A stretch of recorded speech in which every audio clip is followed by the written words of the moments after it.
What's going on, people? Welcome back to the channel. We are back again. It is Thursday, the 18th of July, 2024, and still no news of any incomings.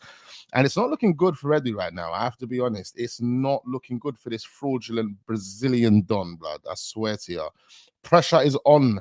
Edu Gaspar daily returns, ladies and gentlemen. We're going to be scrutinizing this fraud. What is this guy on? I'm hearing that the Calafiori deal is at a stumbling block, not because of Bologna. I mean, well, because of Bologna. Because Bologna are asking for more money. And I was saying yesterday, why don't, if Arsenal really value, Calafiori, as a player, I mean, why would you not just increase, this extra 2-3 million? We do know they're haggling Basel to try and decrease the sell-on value. They have 50% sell-on value. Crazy. They're trying to convince them to decrease that. But now they've been rejected.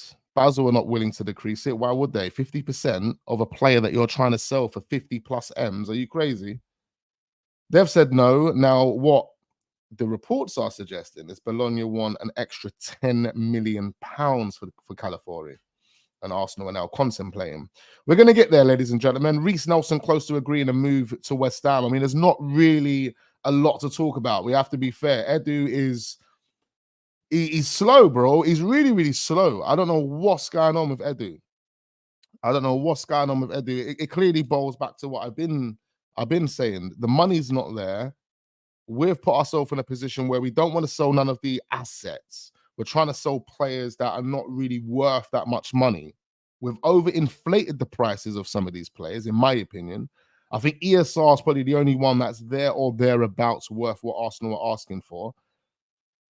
And now, it's left us in a pickle. You can't spend as much money as we've spent and expect there to not be a stumbling block financially for the football club at some point if you are not selling players. That's the name of the game. So Edu's put us in this position. The budget's limited. That £200 million war chest that those frauds were talking about is an absolute delusion. And ultimately, what Arsenal are in the process of doing is trying to cough up as much money as they can for players before they can really determine what they can do with signing players. That's the position that this project has put us in, even though we got to a quarterfinals and even though we finished again. Okay? But this is business, ladies and gentlemen. Anyone that understands business will have been able to predict this. I mean, if anyone will remember, when we never spent any money in the January, I was telling you, man, the reason we're not spending money is because the pressure is on for Edu. Stan Kroenke and Josh Kroenke are not stupid. They want an ROI, okay? ROI.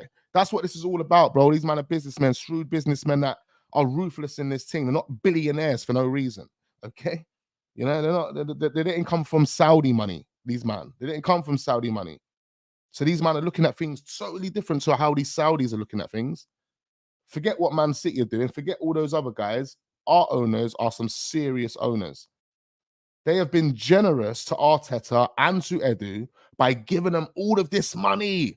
Remember, this money that they're spending and have been spending is off the hard work that Arsene Wenger had to put in for this football club. If Arsene Wenger would have dropped this club into a mid-table position, if Arsene Wenger would have dropped this club into some avoid relegation positions, do you think the resources would have been available for Arteta to do what he's done over these past 4 years? They wouldn't have been made available. So therefore, it's the blood, sweat, and tears of Arsene Wenger that has gone into this project. And now you've spent 800+ million, okay? Big money, bruh.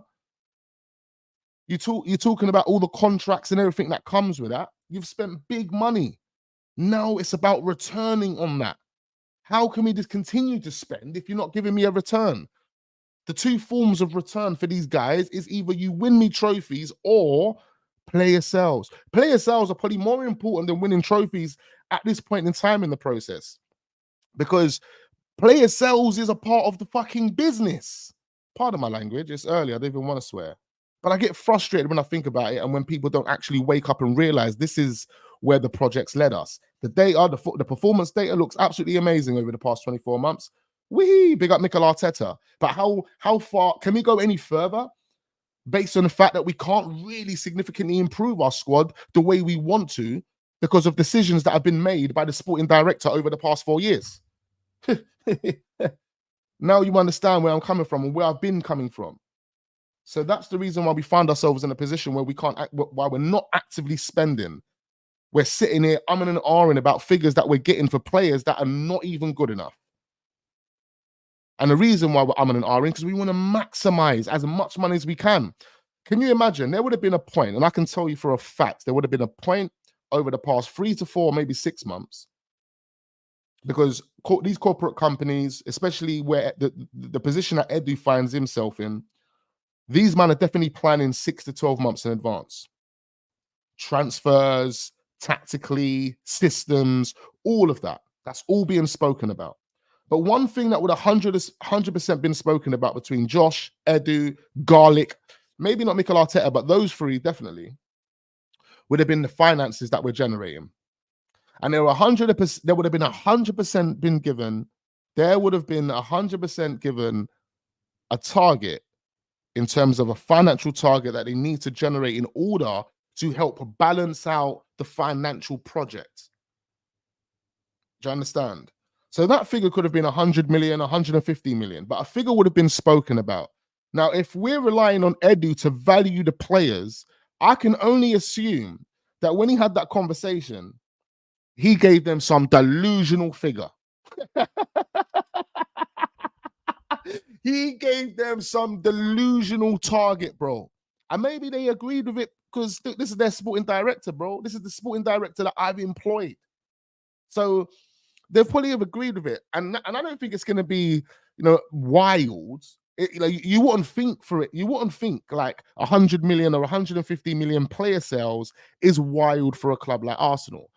But I think based on the players that they're willing to sell and the number that they've given in terms of how much they can sell or how much they can make, it just doesn't work out. It doesn't make sense. So there's pressure on Edu to generate a certain amount of sales this summer. And I just don't think, what he's got to sell is going to make up that number. And it puts pressure on him. Now, of course, they're gonna look at what he is doing to make these sales and how much he, ultimately gets. And don't get it twisted. We're going to potentially see 35 million for ESR. We potentially see about 25 million for Eddie and Nketiah. The reports are telling us that Reiss Nelson, 25 million is what we're actually going to dive into now. Let me just put this on the screen. But, if you even add that all up, that works out to be less than 100 million. It's something. But like I was telling you guys a few months ago, in order for us to really be ruthless and really know that actually we want to go to the next level and we want to really challenge. I mean, if you had those minds at Bayern Munich or Real Madrid really on this operation, they would have sacrificed someone right now. One of these, Martinelli, see you later, boy. See you later, boy. Now, I understand none of us want to see Martinelli go, but those teams would have been ruthless, yeah? See you later, Martinelli, yeah? Zinchenko, get the hell out of here. They would have been ruthless. They would have made big ones because they know the next decisions they're going to make after that are going to take them to that level that they want to be at. I don't know if Arsenal, I don't know. Maybe they really care about certain players, certain individuals, so they don't want to sell them. They don't want to get rid of them. The potential's there. They really buy into them. They feel like the value can grow and maybe they can sell them for even more money than he would have sold them for this summer if they, you know what I mean? Like all this type of thinking has to go behind it. But I don't know, man. I don't know if I can trust Eddie to understand what's really going on here, ladies and gentlemen. I do apologize. Look, we've gone on 10 minutes waffling without even bigging up anyone in the building. Big you guys up. Big up Granite Xhaka in the building. We've got North London Forever in the building. True Gooner in the building. Saliba's in the building. We've got Tamina in the building. We've got AFC always in the building. We've got so many guys. Man. Make sure we are hitting the like button, all of that type of stuff. Let me read these comments. More than my friend, great start to the show. And I watch your other channel too, brilliant watch. I'm hearing we are going all out behind the scenes for Nico Williams and Keres. Big up Steve. I don't know, like are we like we've been speaking about Keres for ages. We've been speaking about, who's the other one you mentioned? Let me quickly find that comment. Nico Williams. Like we've been speaking about these guys for ages, Like I know that Arsenal are looking at these players in terms of like they like them, they want to bring them in. The stumbling block for Arsenal was the finances. Now, if we maybe, and another lens I've looked at this from is maybe if Arsenal, like if Edu can show some competence, like he gets rid of Reiss, he gets rid of Eddie, he gets rid of ESR, he's got rid of Nuno, he's got rid of Lokonga, maybe there might be one or two others. Ramsdale, I keep forgetting about Ramsdale, that's going to cough us up some money, I forgot about that. But if you get rid of those players and you can show the owner and the directors at the club that you are capable of getting rid of those players for a decent amount of money, then it will allow them to, because it alleviates some financial pressure, it allows them to give you even more money. Do you understand? So this is maybe what we could do, and the thinking behind what we're trying to do. So when we do get into the last maybe 2 weeks of this window, Arsenal say, yeah, keres out the window, at the bag, and whoever else at the bag as well. Like that could be a plan for Arsenal here, you know. I don't know, but damn, they better know what they're doing. They better know. Arsenal's highest ever sell was an Ox for the likes of for 31 million. We can't sell players, unfortunately. It's crazy, man. It's crazy. Any updates on Eddie and Eddie? Any updates on Eddie and Ketty leaving Wax? I don't think so. I don't know. I don't think so. I swear down, nothing's really happening, man. Got a lot of speculation here. I think teams are just haggling. I think Arsenal and teams are going back and forth, talking about figures. Teams, again, I don't think teams are excited about these numbers that Arsenal are talking about for players that are not at this moment in time worth that money. You know what I mean? Like I said, ESR is the exception. ESR has data that says, you know what, this guy is, you know what I mean? Even recently when he was involved in winning the Euros with is it the Euros or the World Cup with the England under 21s or whatever he did, or the championship, the championship, I don't even know, I don't even follow all that stuff, but you know what it is, man. Straight up Arsenal here, but I don't care about what England and them man are doing, but you know what I mean. I think it was some championship thing that they done. But I big up my guy V Piff. Big up Invincible. So many guys joining the building. Make sure we are hitting up the likes. And it was a great start to the stream, you know, because it's about the facts, man. It's about the facts. It's about being real and understanding what's really going on at the football club. You know, Arsenal have done well, and you would expect, based on the basis of them doing as well as they have, that they would go out there and just keep going mad, keep spending that money, keep buying, buying the best players. But that's not the case based on, you know, the decisions that have been made over the past couple of years, man. You know, it could have been better if we maybe sold a Bamiyang or sold a few of those Dons as well. But now it's we'll see what happens. We'll see what happens. 180 page book is blank pages, Wax. That's what I'm saying. It's blank pages. He tried to wave the, you know, when he tried to wave it, like, yeah, here it is. Like, let me see it. He's like, no, it's over here. It's over here. Like, he don't want to share it, man. Blank pages. He got it from the printer. He picked them off the printer. Just, I don't know, folded them and said, yeah, no, I've got a whole catalog of players right here. Fraud, man. Eddie was a fraud. Big up C Major in the building, nothing but love and respect. Big up PTM as well. Big up all the guys. Big up Johan, Mr. Robbo. It was the Euros under 21s. There we go. So look, ESR has some sort of data. He has done well under Mikel Arteta as well before the injury. The only slight concern for teams with ESR will be the injury, but they will definitely have their medical team look at the rehabilitation process he has been through at Arsenal, you know, how he's improved over that period. And that's just like fitness-wise. Forget data. They're not even looking at, forget performance data. They're looking at, you know, fitness and how he's kind of performed over that period of time. And whether they can help accommodate that and get him back to the standards that he should be performing at. Do you know what I mean? So ESR, again, that's an exception. People might just say, yeah, I'll do 40. I'll do 40 for ESR. I'll do 40 for him. You know what I mean? It's kind of like an Ox situation, because look at Ox. Liverpool done 40 on Ox, and he was one of the most injury-prone players in the Premier League. He then went on to Liverpool and proved, even though he won the Champions League and the Premier League with them, a few domestic cups, he actually went on and proved that he was that injury-prone player. It was kind of like a waste of 40 million for Liverpool, let's be honest, because they never got a return on that. Well, they did trophy-wise, but it didn't in terms of like selling the player on. I think he just run down his contract and left for free.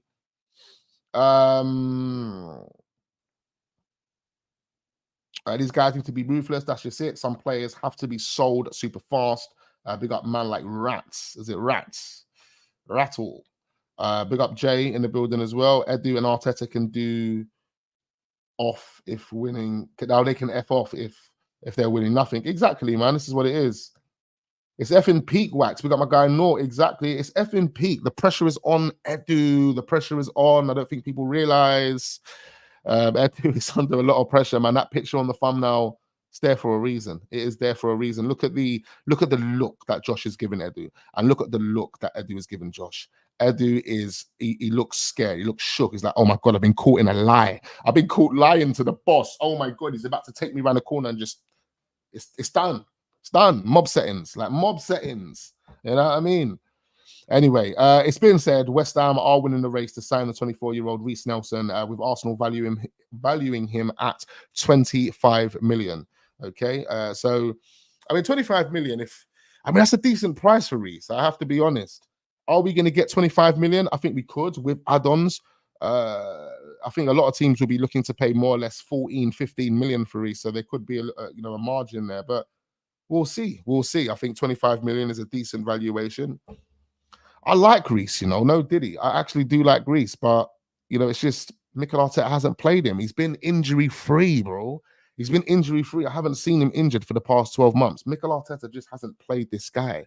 He favored Saka for a whole season over him, even though this guy potentially, could have saved Arsenal's season. Like he was can you imagine what that goal against Bournemouth would have meant to Arsenal if we won the league? You know what I mean? That goal against Bournemouth would have been spoken about for ages, for years, if Arsenal would have won the league. But can we blame Reiss Nelson for that? No, because Reiss Nelson come off the bench and scored a banger, and that continued Arsenal's run that season, didn't it? It continued Arsenal's run that season. Look, we, in all fairness, haven't seen enough of Reiss Nelson to really determine how qualified he is at what level he's really at. I've seen Reiss from back in the day, and obviously what we've seen recently of Reiss, and I can say, listen, this guy's definitely got qualities. He just needs to play more. You need to have more faith in him, have more confidence in him, and then play more. But Mikel Arteta, he's like Gareth Southgate when it comes to his lineups. He has his favourites. He's not giving Reiss not even 5 minutes, bro. Not even 5 minutes. And Reiss can play on the left, he can play on the right. Like the guy's versatile, but you would rather put Trossard on. You would rather put, Havertz on. You would rather put, come on, man. I think it's a bit disrespectful, especially when it's an academy product. I think the owners as well, yeah. I think, look, well done, Arteta. You put us in a conversation whereby we're challenging for the title. But I think the owners need to actually have a word with Arteta and say, you know what, it's an obligation. Yeah, it's an obligation for at least one younger every blood clot season to be promoted into this first team. Yeah. And that also puts pressure on Per Mertesacker. You know why? Because it means that you need to be turning over youngers, my guy. You need to be really doing your job. Yeah, making sure that all the coaches that you're employing to train the under 18s and all the under 21s and all of that are doing their jobs. And we're actually finding gems. Not only just finding gems for the first team, but also finding gems that we can actually make money off, bro. And I call them gems because we're talking about profit. We're just talking about profit. They could be gem of a player, gem as a financial profit. Because right now we've got teams like Everton, other teams out here selling dons that nobody's ever heard of, unless you've played Football Manager, and they're going for peas. They're going for peas. So, guys, man, you know what I mean? We need to start, the pressure needs to come from above, and they need to start telling, man, academy, we need academy guys to be brought in. But like I was saying, I like Reiss, but it's not going to work out for Reiss. If I had my way, I'm selling Reiss. I ain't got time. I ain't got time at 25 years old to find out how good you are now. You know what I mean? I ain't got time. That time was time ago. Do you know what I mean? Mikel Arteta decided to not give you time, and that's not my fault. That's you guys' fault.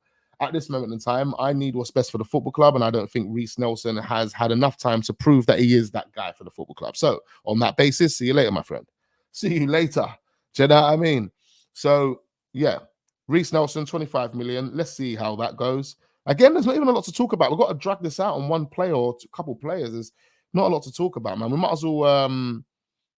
We've got some new Partey. We've got some new Partey. James Ben's talking some waffle online. Let's let me open this up. We've got a few things that I'm seeing right now. The Arsenal have launched their away kit. I'm not too sure how I feel about this away kit, you know, guys. Let's put this on the screen. I need to get your comments on this away kit, bro. I need to get your comments on this away kit, man. I'm not too sure how I feel about this away kit.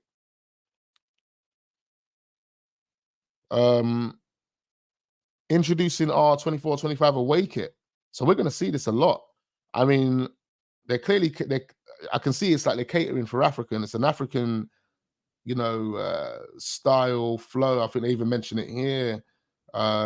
We are thrilled to unveil our new 24-25 Arsenal Adidas away kit, celebrating the unity of one family. This kit honors our strong connection between Arsenal, North London, and Africa. Big facts. And look, I like the thought of it. I like the thought of it, the idea, but do I like the kit itself, man? I like the colors. I love the red. I love the green. But I don't know what's going on with this white in between, bro. I don't know what's going on with this white in between. It just doesn't, I'm not really liking that white in between, man. They should have taken that out or made that red or something. Like all this, I don't know. The pattern on it is a bit weird as well. But it obviously is recognizing both our African supporters and African players who have graced our team, designed by Adidas and Labrum.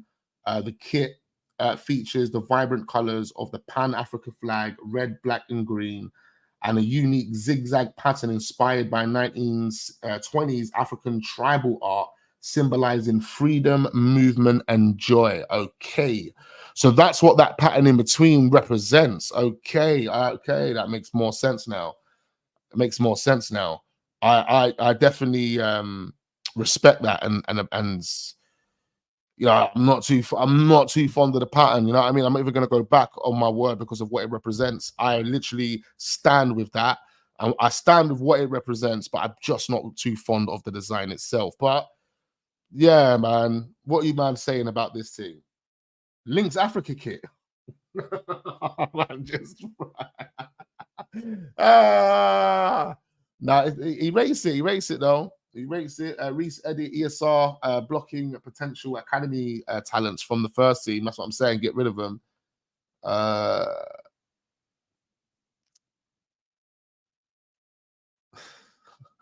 don't know. I'm not too sure how I'm feeling about this, bro.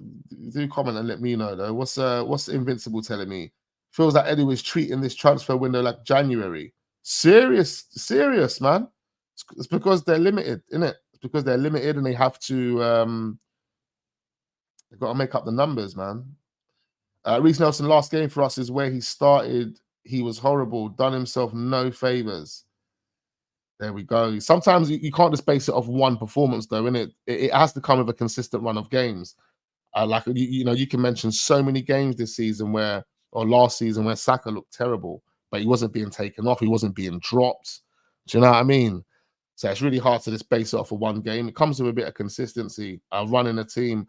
Bearing in mind, the team has got to a new level now, so that could be slightly overwhelming until you adapt. And the only way you can really adapt is by playing, isn't it? Like you have to be playing. You have to be playing. If you're just sitting on the sidelines watching everyone play, and you're not getting no minutes, and then the coach comes to you and says, "Oh, I'll give you a chance to play." Sometimes it can be overwhelming, bro. It can be overwhelming, and it might take a few games whereby you've got to do that to then find that confidence and that comfortability. You know what I mean? It's definitely a mental thing, anyway. Definitely a mental thing. As an African, I'm really disappointed by the portrayal of Africa as a dark continent. Africa is a vibrant, colorful place. That's what Yandani says. Big up my guy Naga in the building. Granite says won't buy merch till they get serious about winning, so I'll refrain from criticizing on the kit.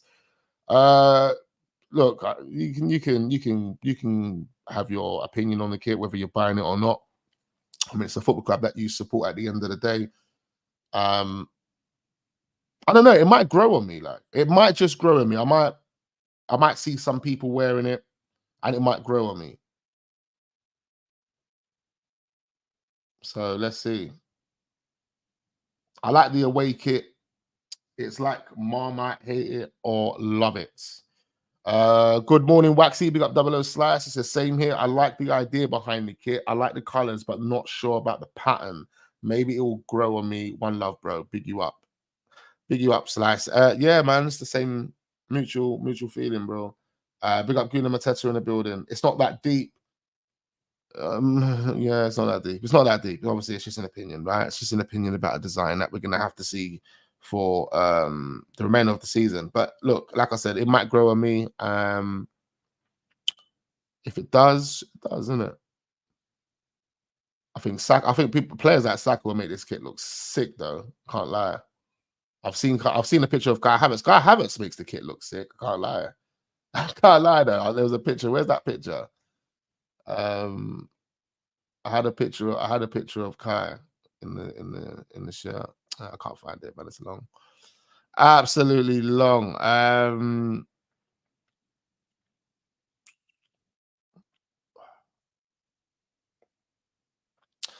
All right, so I guess we move on to Calafiori then, because I get like it's a slow day for Arsenal right now, man.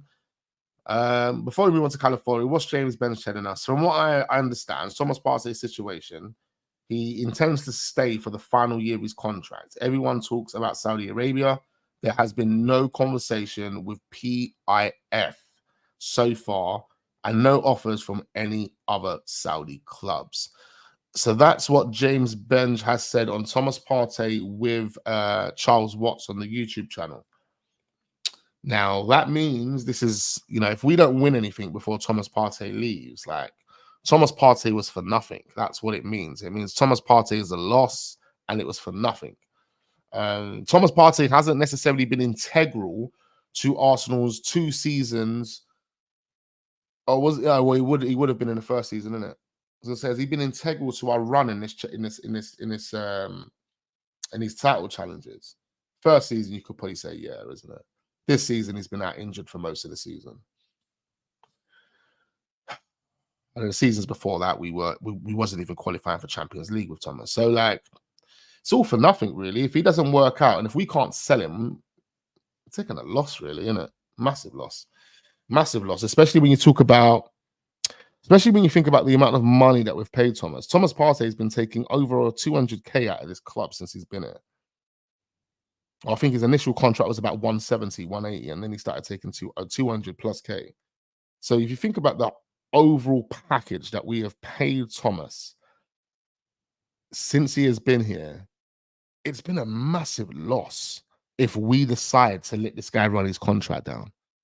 Like, it would make sense for Arsenal right now to say, you know what, if Thomas has the intentions of running his contract down, then we need to sit down with Thomas and help him understand that we can't take losses. Because you have to help your assets understand that. If your assets has got the wrong, I don't think Thomas has got the wrong attitude, bro. I don't think Thomas is going to say to you, no, I'm running my contract down. Like, this is the media speculating on Thomas Partey's situation. They don't actually know, but based on what's being shared within their community, within that community, they're hearing that it's a strong chance that Thomas will stay at Arsenal Football Club. So putting 2 and 2 together, it means that Thomas Partey is going to run his contract down, right? So if that's the case, Arsenal need to Edu, not even Arsenal. I need to put this pressure on Edu. This is where Edu gets himself involved now. Edu needs to sit down with Partey, let him know that, sorry, bro, we can't allow you to run your contract down. We can't have it. We have to sell you, and you have to accept whichever football club we sell you to. All right, this is it, man. This is business. You have to let him know what this is. You can't have him smiling with his veneers in your face, telling you that, nope, I'm taking 200k a week plus my bonuses, and I ain't going anywhere. Even try and convince him to join Manchester United, do something stupid like that. I don't know, bro. I don't know. Just get him out the door and let's improve on that position. Because I'm telling you now, Thomas Partey, even though he's a good technical player, physical is not there anymore. He hasn't got it. So even if he went to another club in the Premier League, as I've suggested, he's not going to make it, bro. He hasn't got the legs. He's going to get outrun in midfield all the time. And once people realize, I think even if they haven't already realized, they're going to soon know that he's a weak link and he will be outrun. This guy can't run anymore. Thomas cannot run anymore. I have seen enough of Thomas over the past 12 months to tell you this guy will get outrun in midfield. If you're a team that are dominating possession and you're going to have a lot of the ball and you have someone else that is doing a lot of the defensive work, and all you want from Thomas is to retain possession and obviously pass the ball forward, then yeah, maybe Thomas can be utilized. But other than that, man, Thomas ain't really going to give you what we want Thomas for. Thomas is going to be deployed as a number 6, which means inevitably there are going to be moments, defensive phases that Thomas Partey ain't going to be able to withstand. The pressure is going to be on. He's going to be relying on Saliba and Gabriel and potentially Declan Rice to save him. I don't want that. Get us the number 6 that is competent, that is capable of defending, that isn't going to get outrun by Kevin De Bruyne. Do you know what I mean? Give me a proper number 6, blood. We had the opportunity to sign Amadou Onana. That could have been someone. No one's getting past Amadou. No, I didn't. Not even let me not even hype this guy up. But at least 8 times out of 10, when it comes to winning back possession in the middle of the park and tracking runners and making sure man are getting shut down, 8 times out of 10, Onana is that guy. 8 times out of 10, Onana is that guy. He's 21, 22 years old. We know we can improve that guy. So, you had 50 million Onana that you could have pulled the trigger on. 200 million pound war chest, according to AFTV, and them dons over there. So, what's going on? What's going on? But I don't know, man. Like the bottom line here is we can't afford to allow Thomas Partey to run his contract down. We're not in the position that we are in right now. It doesn't make any sense. If Arsenal, if Edu decides to make that decision, I can only assume that it's gonna come at a price. It's gonna come at a price for Edu. You can't afford to let Thomas Partey run his contract down, Edu. You can't afford to. You can't afford to. Your job actually depends on this one. I swear to you.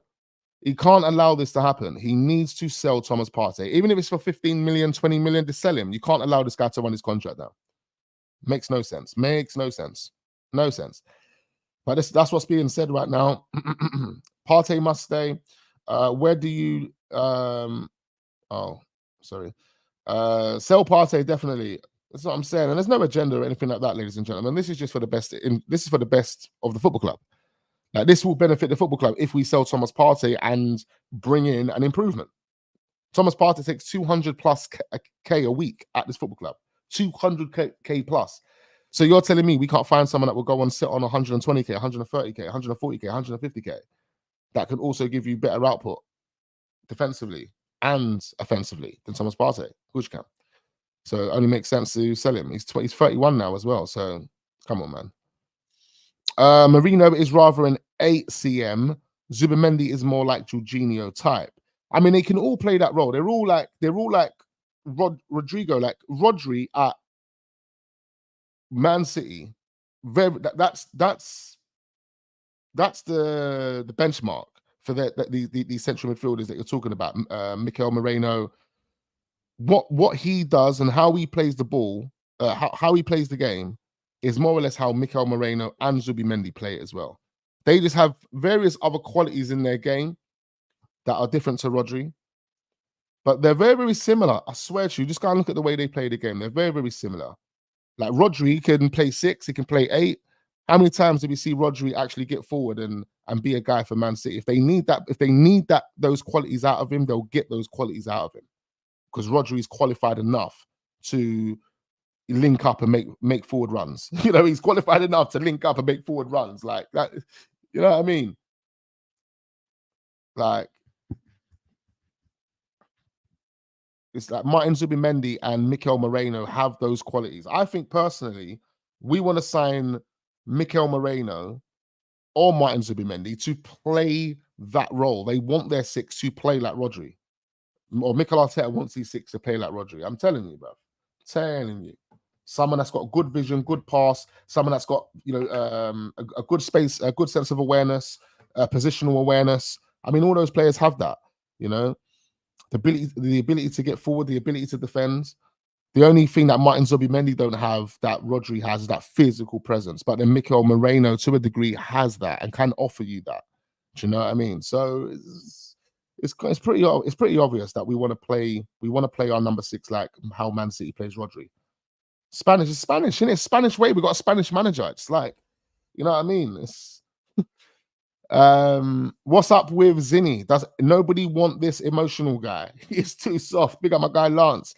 VPIF says, you're right, Wax. One of my friends' aunties works as a physio scanning doc, and Thomas's Partey's legs and knees are shot, ligaments are ripped apart. Literally, yeah, he's finished. Partey is absolutely finished. You can tell, like these medical staff and these medical people, these doctors and that deal with this type of shit, they'll be able to tell. Partey is not, he cannot run anymore. Ligament, everything done. Hamstring done. Everything done for Thomas. He cannot run anymore. It is a strain on his legs to run. And I think he's worried. You know, like you're mentally finished. You're also mentally finished, whereby you don't even want to run. You're just jogging. This guy's jogging. He doesn't want to run, bro. There's no sprinting whatsoever when it comes to Thomas Partey.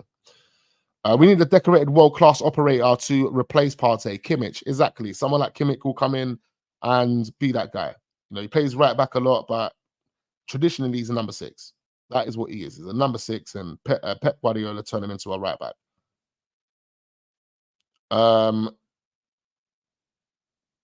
We have to add good players. Absolutely, man. We have to add good players. All right, cool. So what else is going on? What else is AFC always telling me anyway? Because I don't really know what's popping with Arsenal lately.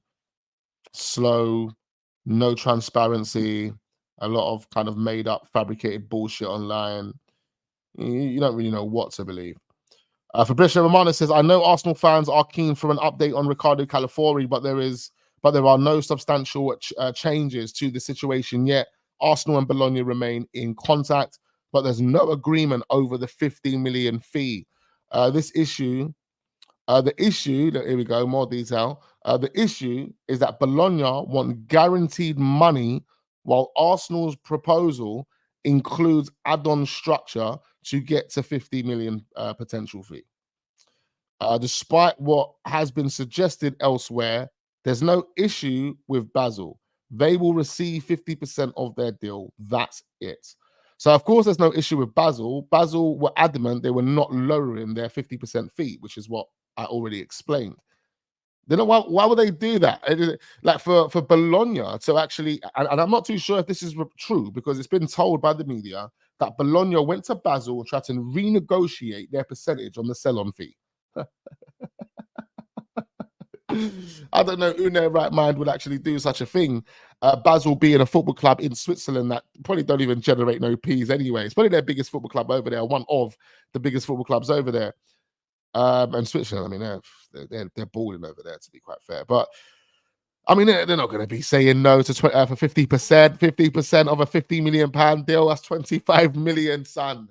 25 mil. Send that over. Wire that over. Swiss bank. You know what I mean? Proper Swiss bank settings. So, yeah, man, it's crazy, ladies and gentlemen. Absolutely crazy. And that's what the stumbling block's been. That is what it's been. Where are we, man? I've lost my tab. There we go. So yeah, 50%. Bologna want 50 million fixed exactly. So they want their money fixed exactly. They want their money up front, basically. Or no, no. They don't want any installments. They don't want you to pay me, like, because what Arsenal are probably trying to do right now is saying, look, we'll give you 25 M's. And then we'll give you another 10 M's if we win the Champions League. We'll give you another 5 M's if we win the Premier League. I mean, that's the type of shit they're probably doing here. Edu's on some dickhead thing. How have we got this far? How have we got this far, ladies and gentlemen? Let's be honest. How have we got this far into this deal, and you're telling me that there's some incompetent shit taking place this far? Yeah? We're about to fly off to USA. Yeah, the Premier League starts in less than a month. Yeah, no deals. Man told me relax at the beginning of the month. Relax, Wax. Everything's going to be fine. Eddie knows what he's doing. He knows what he's doing, Wax. Yeah, he knows what he's doing. He does. He literally does know what he's doing. Of course he does. We're trying to play Bologna through Klarna. Exactly. That's exactly what we're trying to do. This is embarrassing. It's actually embarrassing. And it goes to show you guys what I've been telling you all along. Arsenal have no money. They're limited. KSC ain't no dickheads, bruv. They're not dickheads. They don't think this stupid Brazilian Don can actually walk in and start finessing us for bare dough. Start finessing us for bare doing and come to me again with your hand out. Come to me again with your hand out. You're taking a piss, bro. You're taking a piss. No, you're taking a piss. No, you're taking a piss, bro. You cannot do that. Edu has, that's why I'm telling you, the pressure is on. The pressure is on. That's why I've done Edu. Why do you think for the past 2 months, Edu has been on my thumbnail? Every single thumbnail. Every single thumbnail. I don't know if you guys have realized. He has been on every single thumbnail, bruv. The reason for that is because of the pressure. I understand where we're at, where the owner should be at with this. I understand. It's the reason I told you from January. Don't worry, we'll wait and see till the summer. It's about ROI. We need ROI. If Edu can't deliver an ROI, you're getting no money, bruv. If you can't deliver an ROI, you're getting no money. Basically, Mikel Arteta, to a degree, Mikel Arteta finishing second and getting to the quarterfinals of the Champions League is actually saving Edu's job. Because if Mikel Arteta wasn't doing better than or what he is doing, if Mikel Arteta wasn't doing what he is doing at this moment of time, and maybe we're finishing 4th and 5th and 3rd and looking at those numbers down there, I'm telling you now, I think there'll be more pressure on Edu. More pressure. So much more pressure that he'd probably be fired. He'd probably be fired. Because right now, this guy is not delivering. He's not delivering. There's no results. Where's the results, Edu? Like I said to you guys, what type of value is Edu actually adding to this project? You've been here longer than Arteta, Edu. You have been here longer than Arteta. I can tell you, look, listen, we've been Arteta out. We've been Arteta out on this channel. Yeah? You know what I mean? I do not care about this manager. I'm not fond of this manager, but I can be realistic about this. I can be real about this. And I can tell you that Arteta has actually added some form of value to the project. He has added some form of value. Tell me what Edu's added. What value have you added to this project? Like one thing. I can't even mention one thing, guys. That's what winds me up when I think about Edu. I can't even mention one bit of value that Edu has added to this project other than incompetence. He had man cheering about terminating Aubameyang's contract, really terminating his contract, paying him 7 million, and man was cheering, and paid him his wages till the end of the season, half of the wages that Barcelona agreed to pay as well. Absolutely embarrassing. Yeah, we'll see, man. We will see, ladies and gentlemen. Players, Edu has to sell. Yeah, he has to sell. Big up Trapstar. He says, "I don't know, Wax, my bro. I don't know. What do you not know about what I'm telling you or about Edu? Like, I don't know. All I know is all I know is, guys, is that Edu is under immense pressure, and he should be. If he's not, and you know, he doesn't deliver. He doesn't even get players out the door for the. He doesn't get players out the door. He doesn't sign the right players. Then listen, I have to start questioning the owners, bro. But I guess it all boils down to what Arteta does, isn't it? Really, because like I just told you, Arteta to a degree is saving Edu his job. Arteta to a degree is saving Edu his job. Do you know what I mean? If it was getting any worse, if it was any worse for Mikel Arteta, I think Edu would probably get fired before Arteta, bruv. I think they would get fired. I would think he would get fired before Arteta. Someone needs to check if Edu's PC is actually connected to the Wi-Fi. Guy would be sending bids and getting no responses. That's what I'm saying, man. I don't know what Edu's doing. So I'm saying the project is, you know, it is in, you know, we're in a lot of debt, bro, for the project itself. Forget what Arsenal's not in debt. I'm talking about the project. The project is in debt. It's in debt to Arsenal. That's what it's in debt to. It's in debt to Arsenal. Do you know what I mean? And until he sorts this out, then it could be a problem. New to the channel, says Ashley. Ashley says, hope you're well. I personally hope he plays Timber in the middle of the park with Reiss. This is going to be Ranieri breakthrough season. He is a hidden gem.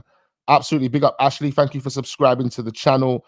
And I do agree, man. Like with Timber, I'm not too sure. I want to see what Timber can do in the position that we've brought him in to play, like left back, right back, whichever one that may be. But you can see from what he's done previously that he's good at inverting. He can take up central position. So, you know, you might have a point there with that central position. And Ranieri, 100% agree. Ranieri is definitely that guy for me. Like I've been praising Ranieri for a number of months, man. It's going to be a challenging season, ladies and gentlemen. This is another reason why I'm slightly concerned with what we're doing. Because I think Manchester United, I think teams like Chelsea, I think teams like Aston Villa, I think they're going to show improve this season. I honestly think they're going to step up and really go for it this season. You know, you can't even write off the likes of Tottenham. I don't really know what Tottenham have been doing in the window. I haven't really been seeing how active they've been, but they might try and go for it. You know, you can't, like, you got Chelsea, you got Liverpool, Man City still, you know. And I know I'm forgetting names here, bro. Mine's gone blank for a minute, but these teams are all going to be up for it. You know, Crystal Palace. Look how Crystal Palace was playing last season with their new manager. You know, I know they've sold Michael Elise, but they've still got Eze there. They probably will keep Eze for another season at least. They've signed Kameda. You know, he's a good player, bro. Crystal Palace are gonna, you know, the football they're gonna be playing. You know, you don't know what Brighton they're gonna be on. It's gonna be an interesting season, man. Interesting season for sure. Anyway. What else is being said about Calafiori? So it says here, look, Bologna want their 50 million fixed exactly because they have to give over 20 million to Basel. This is the point. Let's see if the clubs can reach a breakthrough in talks soon. But for now, there isn't really any major development to report. There we go. Isn't any major development to report, ladies and gentlemen. Calafiori, stumbling block. Arsenal needs to cough up the money. Money. Everybody's got a price and everybody's got to pay. Because when you're the $1 million man, you know, I always get my way. Ha ha ha ha ha ha ha. I wish Edu and them man had that mentality, bro. Everybody's got a price, and you know what I mean? And I'm gonna pay that price. You know, I'm always going to get my way, bro. I'm always going to get my way. Don't worry about it. But Edu ain't got that type of brains. Edu don't have brains. How have we got this correspondent? We've got a glorified communicator. That's all he is a communicator. He communicates. He's an in-betweener. That's what he is, guys. He's an in-betweener. How have we got this guy as a sporting director of our football club? I don't know. I really don't know. Sporting directors, you know, what comes with being a sporting director takes so much more than communication skills. And even his communication skills are questionable. Come on. The guy's a glorified correspondent. He should go and work for fucking the Sun. He should go and work for the Sun and just go to a crime scene and correspond, you know, bring the information back and send it back to the lady that's doing the actual work in the newsroom. Do you know what I mean? You're just there to be a middleman talking nonsense. Even then, no one can really. Come on, Eddie. I don't even want to cuss you out today, bro. But when I think about it, how are you our sporting director? How is this guy our sporting director? I just don't get it. I don't get it. He's not a numbers man. He's clearly not a numbers man. He's clearly not a numbers man. He's not a numbers man at all, bro. He's not a numbers man. You know, he might have money. You know, his missus probably does the finances at home. His missus definitely runs the finances at home. Otherwise, this guy would be bankrupt. I tell you, cuz, because it just doesn't make any sense. It doesn't make any sense, the decisions that Edu makes for this football club. Oh, it doesn't make any sense. His missus definitely runs the finances, bro. I'm telling you. She must do the accounting. She has to do it. She has to do it. Even his daughter must have more brains than him. Oh, they do say, you know, you get your brains from your mum. They definitely didn't get brains from their dads. Edu has no brains, bro. He's a correspondent. Oh, man. We've got him here doing up sporting director. Seriously, I want to give Edu his flowers, no diddy, but he's just not giving me any faith. No faith by the day that I wake up, look, hoping that I've got some good news to say about Edu. Hoping I've got some good news to say about this Brazilian cook. This chef. He's not even a chef, not a real chef. Not even a chef. He wishes he was the chef. He wishes. His barbecue doesn't even work at the moment, guys. His barbecue doesn't even work. Eddie was that guy who was taking whips from young. Oh, no. Oh, no. WWF back in the day. Yeah, $1 Million Man. That's what I'm saying. He ain't on that setting. He ain't on $1 Million Man setting. Ted DiBiase. He ain't on Ted DiBiase settings, bro. When there's a price, man will pay. You know what I mean? Nothing gets in my way. Ha ha ha ha ha ha ha. That's not Edu. That's not Edu. Edu gets punched in the face and says, "Sit down. Sit down. Yeah, I'll tell you when I'm ready to deal with you. Okay, you're just a correspondent, bruv. You know what I mean? Like, come on, he doesn't know how to get past the gatekeeper. He's the correspondent. He just holds information and shares it with the person that needs it. You're a correspondent, bruv. Get out of here. Come on, man. Communicator. That's all he is, bruv. He's just a passenger. That's what I'm saying. He needs to go. We need to really bring in a sporting director that's got a CV of dealing with big negotiations. A guy that understands football. You know, you would expect Edu to understand football. That's one of the reasons why they employed him, because you was an ex-player. You was an ex-player, Edu. Ex-player. I expect you to understand tactics, all of that. But I don't think Edu even understands that. I don't think he understands the tactical side of football, bro. You don't get it. He's just a yes man that just sits there. Yes. Like literally, he doesn't get it. He literally doesn't get it, guys. He doesn't get it. He's the worst sporting director. I don't know how he won the award for best sporting director last season. I don't know. Bit of arse licking going on there. I have to be honest. You are talking like Arsenal was a dead club. No, we have a good team. No need of a panic buy. Let him take his time. No, bro, you don't understand what we're talking about here. You can't just dive into the conversation with no context, all right? You don't know what we're talking about here, bro. But I hear you. I appreciate your comment. But listen, Edu's a fraud. If anyone that actually understands what we've been talking about and what we have been religiously talking about over the past couple of months, even years, let's be totally frank, Edu's a fraud. We want a new sporting director. Can Edu, not Edu, can Richard Garlick or Stan Kroenke or Josh Kroenke or even Tim Lewis, can one of them just wake up and decide that this guy is just not good enough for the job? Seriously. I saw a link yesterday with Keres, 86 million. Let's look at that now because I saw it as well. How long we got? We've been 52 minutes. I'm going to give you guys another 10. We'll do this Keres deal, see what's happening with Keres, and I'm going to wrap this up. I've got some content to record anyway.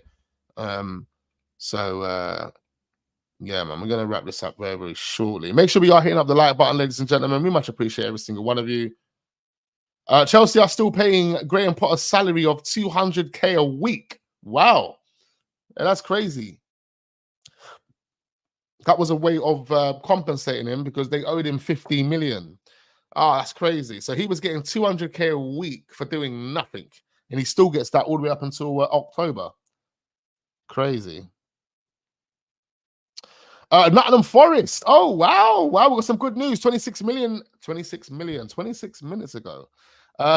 Nottingham Forest have announced the signing of Nikola Milenković from Fiorentina. Now, this is a really good centre-back, guys.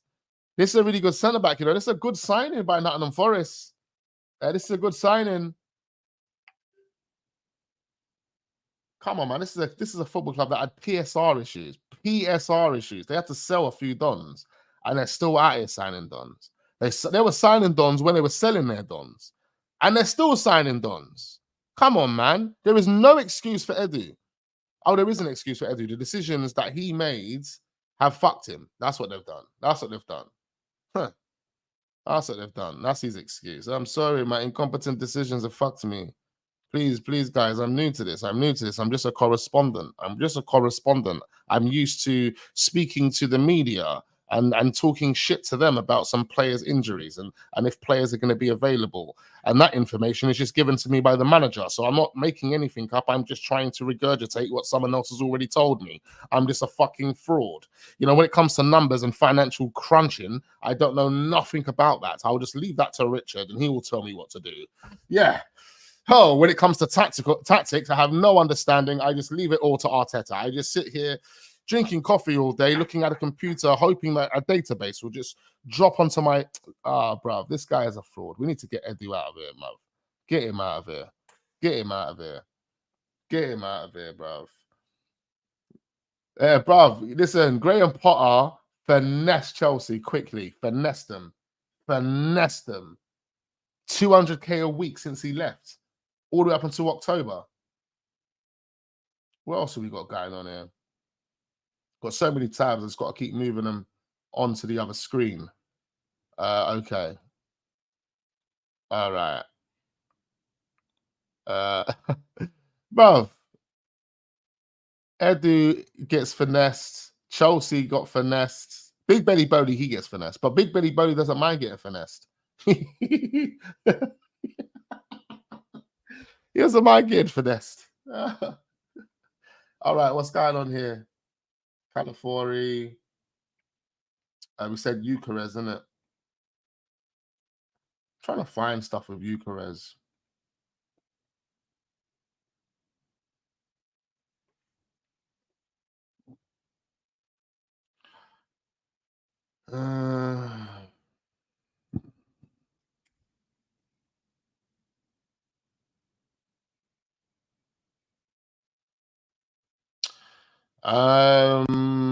Okay, so Keres. So we've got Tottenham fans getting gassed. They say that Tottenham fans are claiming that they're selling Richarlison to buy Keres. Oh, these guys are so delusional. Oh my God. Apparently, the Saudis have come in and they're prepared to pay 60 million for Richarlison. And Tottenham are looking at triggering 86 million pounds for Keres. We've got some breaking news. We've got breaking news. I mean, I don't know if this is true. This is allegedly being published by the Sun. Let me go onto the Sun website and see if it's actually being published by them. But it does say here, breaking: Arsenal have agreed an 86 million deal for Sporting Lisbon striker Victor Keres, reports the Sun Football. Now, look, I don't know about all this. Let me check. I need to keep that tab. I need that tab. I need that one. Let me change this one. Okay. This is mad. You're telling me Keres to Arsenal is breaking news. Oh, bro, I saw these people just making stuff up, man. Bro, I said these man are just making stuff up, man. If it was breaking news and these guys are, bro, the last report's coming out like 2 days ago, man.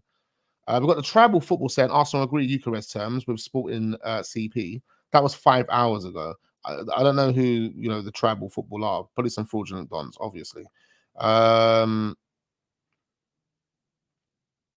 Oh, my eyesight's bad, but I'm not really seeing anything here. Let me look over here, man. So much easier for me. Oh man, these guys are just talking nonsense, bro. I tell you. These guys are talking nonsense. I'm not saying anything with Victor Keres other than what this guy here, Tiger. And I'm going to hit him with a Tiger, me.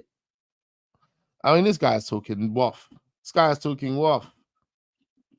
AFC Tiger. He just tagged the Sun. Imagine the Sun. Let's look. Let's quickly look for the Sun. Did the Sun actually put this out there? West Ham fans convinced we are about to take over after realizing that. I mean, they've got a good manager now. I forgot that they've got Lopetegui, whatever his name is, Lopetegui. They've got Lopetegui there. I mean, he's an experienced manager, bro. Barcelona and that, won the Ligas and that, and got Premier League experience, understands the teams in the Premier League now. So I think this could be a good platform for him to really build on. I don't think Wolves is a good platform for anyone. They've got it. Wolves are a horrible run club. I swear to you, they're a horrible run club, and that's why they've been so unsuccessful, even with a good enough team. Honestly, if you think about the individuals that Wolves have had over the past 5 years, they've had individuals whereby they should definitely be in the Europa League. 100% swinging Europa League, like top 10 football. They've been awful, bro. Absolutely awful. There's a poorly run club, man. What else these man are saying on here? I want to see this Keres thing. What's Big Fat Andy telling us? No idea he's shortlisted for England's job. What? Get out of there, bro. Aston Villa set to shatter transfer record with raid on Everton. I thought that was already done. I mean, the Athletic have confirmed that that's more or less done, or it's close to being done anyway. Mason Greenwood confirms to join Manchester. No, obviously not. Marseille. My eyesight's that bad, bro. I can't even see this shit. I can't even see this shit. Big up my guy Static. Now, but love and respect to you, broski. Come on. Tots will get that right before Edu gets anything right. Oh, bro. Worst run club. Yeah, Wolves are absolutely disgusting. I'm telling you, man. Wolves are not the ones. They're not the ones, ladies and gentlemen. They've got some great players. They've had great players. But the way that club is run, they are never going to be competing. I wonder why Ruben Neves ducked out after so many years. It was just pointless. But even him, it's questionable that he went to Saudi. Now he's begging to come back to Europe. All right, we've got 5 more minutes, guys. I haven't found anything of Eucharist other than what that guy Tiger has just told us. I think he's talking waffle, though. I think he's talking waffle. Only 65 likes on the video, guys. Come on, man. Hit that like button. Well over 100 people in there. Need you guys to hit up the likes. Got some brilliant content dropping on Wax Unfiltered later on today. So make sure, subscribe to the Wax Unfiltered channel.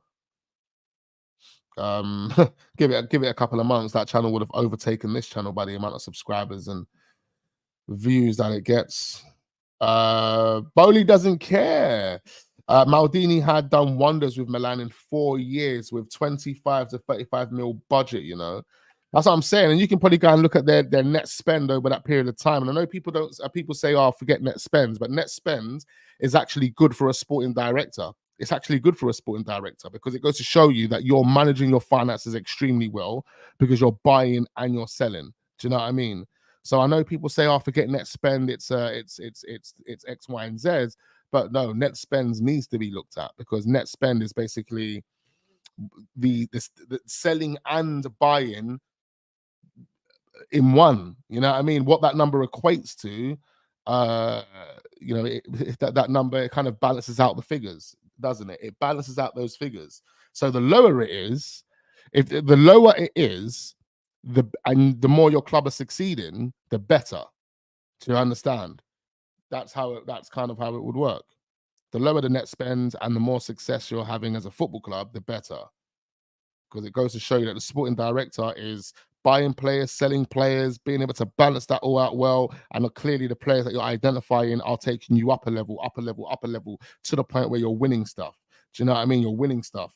So, like Liverpool under Klopp's era, Liverpool had a fantastic net spend and they also had success. So you can really look at that and say that's a well-run club. Michael Edwards is a proper sporting director, done extremely well over that period because he found players that cost a certain amount of money, that improved the team, and he was also able to balance it out through sales of players that were already at the club or player sales that were made through players that you bought in that project or you brought to the project. Do you get what I mean? So your net spend is at 100 million or 120 million, but you've got the Champions League in your belt, under your belt. You've got the Premier League under your belt, FA Cup under your belt. You've got all of that under your belt whilst your transfer net spend is only 100 million. Come on, man, that's amazing. That goes to show you that the manager's doing a great job, as well as that the sporting director is doing a fantastic job as well. So that's how you have to look at net spend, really. That's how I measure net spend. When people tell me about net spend, I measure net spend based on how successful your football club is run. You know what I mean? If your club is run extremely well and you're successful and your net spend is low, it means one thing: your sporting director is a G and the manager is a G. Simple as. You compare that to what Arsenal are doing. Arsenal's net spend is crazy right now. Over the years, like if you actually look at the net spend of the project itself, the net spend of the project, so the amount of money that we've spent on the project, but the amount of money that we've actually generated from this project, it's not looking too good. And then you can do the same thing with the transfers. How much money we've made through transfers and how much money we've spent on transfers. Do you know what I mean? Under this regime, it hasn't worked out.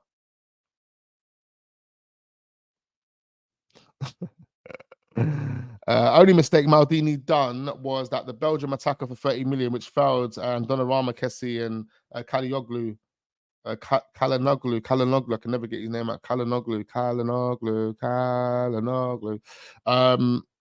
Yeah, left on freeze. Yeah, I mean, everyone makes stupid decisions, man. But even if you make a stupid decision, there should be a way for you to kind of make up for it. And I think that's what the Arsenal are trying to do now. We know we've made incompetent decisions. We know our selling hasn't been that great. So what we're trying to do is overinflate the price of Eddie and Nketiah, certain other players, and hope that we can sell them for that price, because then that slightly makes up for those incompetent decisions. Do you know what I mean?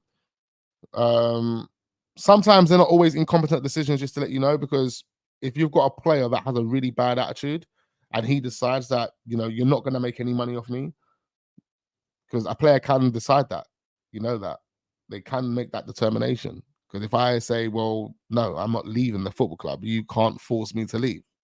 Do you know what I mean? It's really difficult. Obviously, you still have to then question them, because like, well, why do you have a player with a bad attitude? Why do you have a player that is basically telling you that, oh, I'm not leaving, I'm running my contract down, and there's nothing you can do about it? Right, it's crazy. Did you not identify that player? Or if that player was here before you arrived, then we can make an exception. But yeah. Our chances of winning a top trophy have gone, in my opinion. Never should we have given Arteta and co more time. And he's got this season. We'll have to find out. We'll have to find out what happens this season, man. This is the last season for me.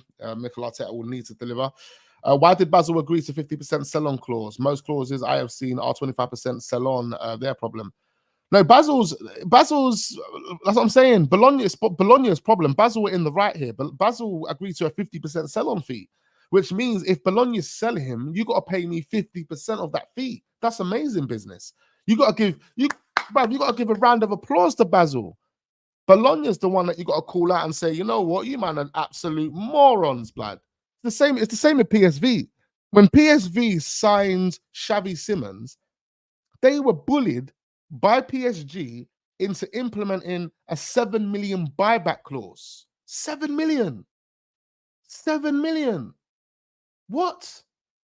Bruv, these teams are geniuses, bruv. Basel's, they're genius. They're in Switzerland. They're over there. They're all about mullah. They know how to make money over there, bruv. One of the richest countries on the planet. Don't get it twisted. Swiss banks and all of that, bruv. These men are put together. They know how to make money. These men said 50%. Take Calafiori, 50%. They knew what they were doing. Bologna was so desperate at the time, swinging mid-table. They said, yeah. Now they're pissed. Man, can you imagine having to give 25 million away just like that? Just like that. And then that's why they're asking Arsenal right now that they want an extra 10 million, because that kind of probably balances out for them. Gives them 30, 35 million or whatever it may be. Well done, Basel. That was smart business from them. Exactly. Wax with the facts. Big up my guy Static, man. Come on. Smart business. I wish our football club can operate like that. They got us gassed. Remember, they got us gassed a few months ago. No, actually, and this is them trying to gas Edu, trying to proper gas us, trying to gas us about Edu. No, Edu, he got a 50%. 50, remember? 50%. 50% in Amari Hutchinson deal. Remember? They told us that. 5-0. I think they misheard. It was 1-5. 15%, not 50. 15%. Even some reports are actually saying it's less than that. So, yeah, people were quick to try and give flowers to Edu, bro. I'm like, bro, I ain't giving Edu no flowers just yet, I'm not giving Edu no flowers just yet. I've been adamant of that. He needs to deliver, bro. It's not like, 50% of Amari Hutchinson. No. Big up Shaq. It says Edu needs to be sacked. 110%, ladies and gentlemen. All right, cool, man. I'm going to wrap this up now. I can't really see anything of you, Keres. It's literally looking dead. We've got Marco Ruiz joining LA Galaxy as a free agent. Let me just quickly switch over there. See what. Let's just quickly run through some latest transfers as we go in. Nicholas Pepe say, oh, that's interesting. Nicholas Pepe says he almost quit football after social media abuse. He was almost harassment. I don't look at social media much, but if my brother told me this is what they said about you, it would affect me unconsciously. Oh, that's sad, man. It was, he means subconsciously. It was affecting him. And of course, man, like, come on. It killed his confidence. That's what I'm saying to you. Like, it killed his confidence. See Nicolas Pepe under Unai Emery. Nicolas Pepe under Unai Emery was a different player to the Nicolas Pepe we got under Arteta. Totally different. Totally different, bro. By the time we had him under Arteta, I was like, I'm done. I'm done with Pepe, bro. I'm like, fuck this guy. He ain't taking us to the next level, bro. He's playing like a championship player. And that's why I called him a championship player. But if you would have asked me under Unai Emery my thoughts on Nicolas Pepe, I would have gave you a slightly different opinion at that point. Because I think he was so much better under Unai Emery. But again, man, with the hostility and what happened with Unai Emery and the transformation that we had to take with Arteta, these man couldn't manage it. Remember, these were new to the football club, bruv. They were new to the football club. It killed them. It would have killed them mentally. And that's exactly what happened. Especially when you're looking at players like Aubameyang and Lacazette, and these men are even dead. Like, these men are even killed inside. They're not even smiling anymore. It's like, bruv, it's crazy, isn't it? Kills a person, man. It can kill you. Kill your career altogether. That's what I'm saying, man. It's all about, it's a mentality thing. You can have all the tech in the world. You can have all the tech in the world, man. But if you ain't mentally, you know, mental health, man, you've got to look after your mental health, ladies and gentlemen. You've got to look after it. Oh, look, I'm scrolling. I'm seeing stuff about Mikel Moreno and that, bruv. What's this telling us? Arsenal set to offer Mikel Moreno standard contract to strengthen their midfield in the face of competition from Aston Villa, Barcelona, and Atletico Madrid. Okay, standard contract. What's that, like? Squad player? Like, is that what you're going to come to be? I don't know, man. But I mean, that's about it, ladies and gentlemen. There's nothing else really to be looking at here when it comes to Arsenal news. It's been a dead summer so far. Let's hope that Arsenal can redeem themselves and sign some quality players and give us something that we want, man. Let's hope we can get this Calafiori deal done and dusted over the line, signed, sealed, and delivered as soon as possible. You know, like, and then move on. Like, Edu definitely deserves no flowers, but that's what I'm saying. We got my guy Roland in the building as well. So sorry for not being around all these whiles, not feeling well these few weeks, man. I hope you get well soon, Roland, man. I hope you get well soon. Pepe was brand envelope galore. Yeah. We know brand envelope. We know it was a brand envelope deal. We 100% know it's a brand envelope deal. But ultimately, you know, ultimately Pepe was he had decent qualities. Like, if we had a real attacking minded manager, like, I reckon someone like Pepe would have probably been signed by Arsene Wenger. Like, I can see Arsenal maybe not paying that amount of money, but the player itself, like, you know, the qualities that Nicolas Pepe's had. I had like past tense in terms of like he's died or something. No, well, he did have them. He ain't got them anymore, has he? He's dead now. Free agent settings. That's what he's on. But I reckon Arsene Wenger probably would have signed Nicolas Pepe. I reckon he would have signed him.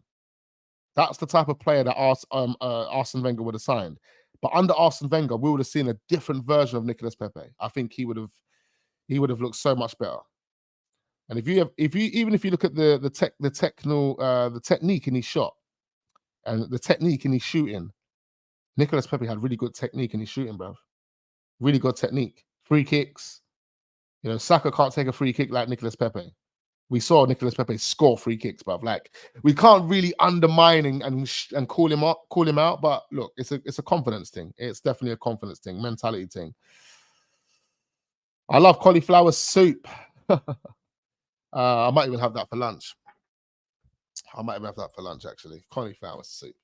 Anyway, guys, it's been an absolute pleasure. Make sure you hit the like button. Do subscribe to the channel. All of that. Do subscribe to the Wax and Filter channel as well. We much appreciate all the people that are over there. New content dropping today and for the rest of the week as well. You know, we're going to be going hard on that channel. Really, really hard. You know what I mean? Why for that? You get me? Like, but hard. You know what I mean? Like, we're going in for real. So, yeah. We've got a lot of content that we're going to be dropping. Make sure you subscribe. Big up the guys that I can see at the bottom of the chat. We've got Russell, Abdullah, Naga, Jemiola, Trapstar, man like Roland Sunday, Baba Tunde is here as well. Man like Rez, much appreciate you. Big up Yandani, big up Shax, big up my guy Static as well. Come on, big up Chris, Peppermint Freedom, my guy Andrew, every single one of you.